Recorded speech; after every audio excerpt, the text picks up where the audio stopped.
काही कारण नसताना जेव्हा मराठी वारकरी संप्रदायाची टोपी, तुळशीची माळ गळ्यामध्ये, त्याच्यावरती पांढरे 2 ठिपके, वारकरी संप्रदाय स्पष्ट दिसतं, तेव्हाही सुद्धा त्या भाजीवाल्याला मराठी बाई भैया कैसा दिया म्हणते ना, त्यावेळेला तो दुधी भोपळा तुझ्या डोक्यात घालावा असा अगं म्हण की भाऊ कसं दिलं म्हणून काय हरकत आहे. इतकी सुंदर भाषा की उगवता सूर्य आणि मातृभाषा किती सुंदर.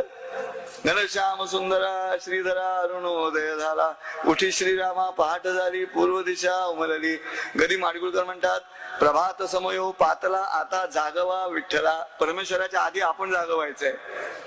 कुसुमाग्रज म्हणतात, काढ सखे गळ्यातील तुझे चांदण्यांचे हात, क्षितिजाच्या पलीकडे उभे दिवसाचे दूत. नाट्यसंगीतात म्हणतात, प्रिये पहा रात्रीचा समय सरून येत उषकाला. वर्णन तेच. लोकसंगीतात म्हणतात, सूर्य उगवला प्रकाश पडला, आडवा डोंगर आडवा डोंगर आडवा डोंगर तयाला माझा नमस्कार. उंबरठामध्ये वसंत बापट लिहितात, गगन सदन तेजोमय.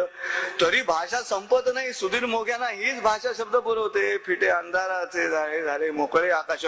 ही भाषेची ताकद नव्हे काय? कशासाठी दुर्लक्ष? इतकी सुंदर भाषा, इतकी लवचिक भाषा, आम्ही का नाही प्रेम करायचं? आई म्हणून का नाही प्रेम करायचं तिच्या? जर अण्णा द्रमुक आणि द्रमुक हे 2 तामिळनाडूत एकमेकांचे जीव घेणारे पक्ष दिल्लीमध्ये तमिळ भाषेसाठी एकत्र येत असतील तर आमचे सगळे राजकीय पक्ष तिथे एकत्र यायलाच पाहिजे. दुसरा पर्याय नाही.